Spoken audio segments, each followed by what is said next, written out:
Sir Sanjay Jha इस वक्त हमारे साथ मौजूद हैं। सर एग्जिट पोल आ रहा है, उसमें एनडीए के लिए तो अच्छी खबर आ रही है। नहीं, वो तो जमीन पे आप जाइएगा लोगों के बीच में, और हम लोग अपने काम के बल पर लोगों के बीच में जाते हैं, तो खोखली बात करके तो जाते नहीं, और नौ टपुर संखी अनाउंसमेंट करके जाता है। ठोस जो काम नीतीश जी ने किया, ये एनडीए सरकार ने किया, उसके नाम पे जाता है, और प्रॉमिस भी वही किया है जो हम लोग कर सकते हैं, उसकी तैयारी कर सकते हैं, वही किया है। और मुझे लगता है कि जो फिगर आया है, उस जो जो सर्वे में आ रहा है 140 से 60 है, उससे बेहतर रिजल्ट रहे।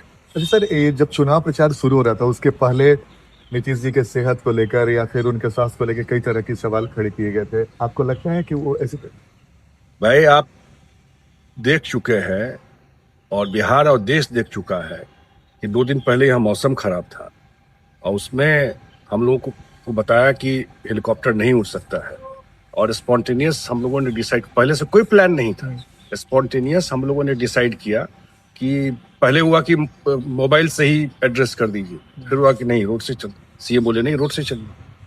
300 किलोमीटर गए, पटना से पूरा समस्तीपुर, दरभंगा का कुशेश्वर स्थान, बेर चौक, पूरा दरभंगा, और फिर अंदर मधुबनी होते हुए हम लोग सुपौल बॉर्डर तक गए चुनाव प्रचार करते, और अगले दिन भी वही रहा।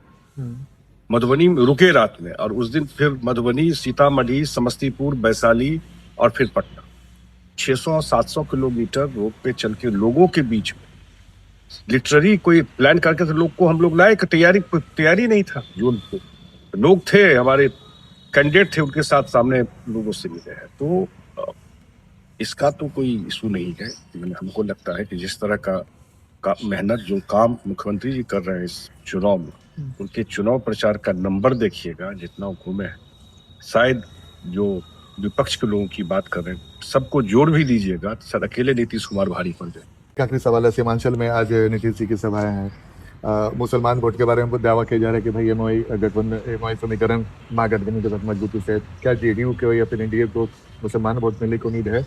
हमको हमेशा मुसलमान वोट का एक सेक्शन मिला है, और इस बार उससे ज्यादा वोट हम लोगों को लगता है पहले की तुलना में और ज्यादा वोट मुसलमान को मिलेगा। वो लोग भी अब काम देख रहे हैं, ऐसा नहीं।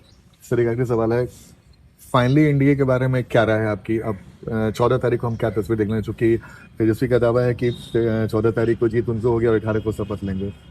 वो तो शपथ बहुत दिन से ले रहे हैं, मुगालते में न रहे। बिहार की जनता कभी उनको ये मौका नहीं देने वाली। शपथ नीतीश कुमार ही लेंगे, और पूरे बिहार के लोगों का ट्रस्ट, विश्वास नीतीश जी पर ही। और ये ट्रस्ट विश्वास खोखली बात करके उन्होंने हासिल नहीं किया। ये ट्रस्ट और विश्वास वो अपना काम करके लोगों का विश्वास। आप